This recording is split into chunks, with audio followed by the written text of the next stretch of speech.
सत श्री अकाल जी, मैं थोड़ी होस्ट रीत कौर विद न्यूज़ TV 84 ਦੇ ਨਾਲ। ਦਰਸ਼ਕੋ, ਅੱਜ ਅਸੀਂ ਗੱਲ ਕਰਾਂਗੇ ਦੋ ਇਸ਼ੂਜ਼ ਦੇ ਉੱਪਰ। ਪਹਿਲਾ ਜਿਹੜਾ ਦਿੱਲੀ ਸੈਸ਼ਨ ਕੋਰਟ ਨੇ ਨਵੰਬਰ 84 ਦੇ ਸਿੱਖ ਨਸਲਕੁਸ਼ੀ ਦੇ ਮੁੱਖ ਦੋਸ਼ੀ ਸੱਜਣ ਕਮਾਨ ਨੂੰ ਰਿਹਾ ਕਰ ਦਿੱਤਾ ਤੇ ਦੂਸਰਾ ਇਸ਼ੂ ਹਰਮੰਦਰ ਸਾਹਿਬ ਦੀ ਪਰਿਕਰਮਾ ਵਿੱਚ ਬਣਾਏ ਗਏ ਜੂਨ 84 ਦੇ ਸ਼ਹੀਦਾਂ ਦੀ ਯਾਦਗਾਰ ਅੱਜ ਕੱਲ੍ਹ ਵਿਵਾਦਾਂ ਦੇ ਘੇਰੇ ਵਿੱਚ ਹੈ।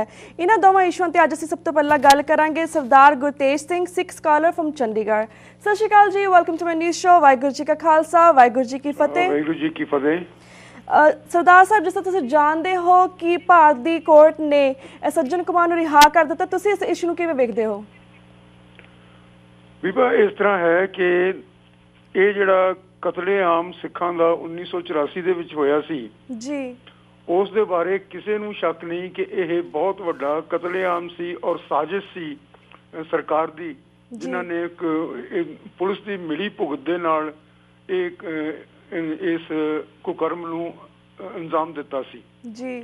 ਇਸ ਦੇ ਵਿੱਚ ਕਈ ਸਾਰੇ ਕਾਂਗਰਸ ਦੇ ਵੱਡੇ ਵੱਡੇ ਲੀਡਰ ਸ਼ਾਮਲ ਸਨ ਜੀ ਔਰ ਰਾਜੀਵ ਗਾਂਧੀ ਦੇ ਉਸ ਵੇਲੇ ਦੇ ਤਤਕਾਲੀਨ ਪ੍ਰਧਾਨ ਮੰਤਰੀ ਦੇ ਇਸ਼ਾਰੇ ਦੇ ਉੱਤੇ ਸਾਰਾ ਕੁਝ ਹੋ ਰਿਹਾ ਸੀ ਔਰ ਉਸ ਨੇ ਸਪੈਸੀਫਿਕ ਇਨਸਟਰਕਸ਼ਨਸ ਦੇ ਕੇ ਇਹਨਾਂ ਨੂੰ ਭੇਜਿਆ ਸੀ ਇਸ ਕੰਮ ਵਾਸਤੇ ਜੀ।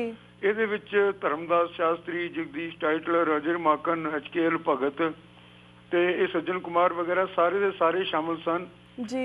ਜਿਸ ਦਿਨ ਇਹ 30 ਨਵੰਬਰ ਦੀ ਸ਼ਾਮ ਤੱਕ 31 ਨਵੰਬਰ ਦੀ ਸ਼ਾਮ ਤੱਕ ਤਕਰੀਬਨ ਕੁਝ ਨਹੀਂ ਹੋਇਆ, ਲੇਕਿਨ ਉਸ ਤੋਂ ਬਾਅਦ ਇਹ ਇੱਥੇ ਇਸ ਏਰੀਏ ਦੇ ਵਿੱਚ ਜਿੱਥੇ ਇਸ ਦਾ ਸੱਜਣ ਕੁਮਾਰ ਦਾ ਰੋਲ ਸੀ, ਕੰਟੋਨਮੈਂਟ ਏਰੀਆ ਕਹਿੰਦੇ ਨੇ ਇਸ ਨੂੰ, ਉੱਥੇ ਇਹ ਕਤਲੇਆਮ ਸ਼ੁਰੂ ਹੋਇਆ ਜੀ। ਔਰ ਲੋਕਾਂ ਨੇ ਜਿਨ੍ਹਾਂ ਦੇ ਪਰਿਵਾਰਾਂ ਦੇ ਮੈਂਬਰ ਸ਼ਹੀਦ ਹੋਏ ਉਸ ਵੇਲੇ, ਉਹਨਾਂ ਸਾਰਿਆਂ ਨੇ ਦੇਖਿਆ ਇਸ ਨੂੰ ਇੱਕ ਫੌਜਾਂ ਲੈ ਕੇ ਆਉਂਦੇ।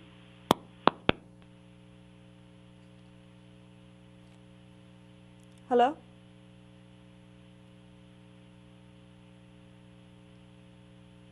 ਹੈਲੋ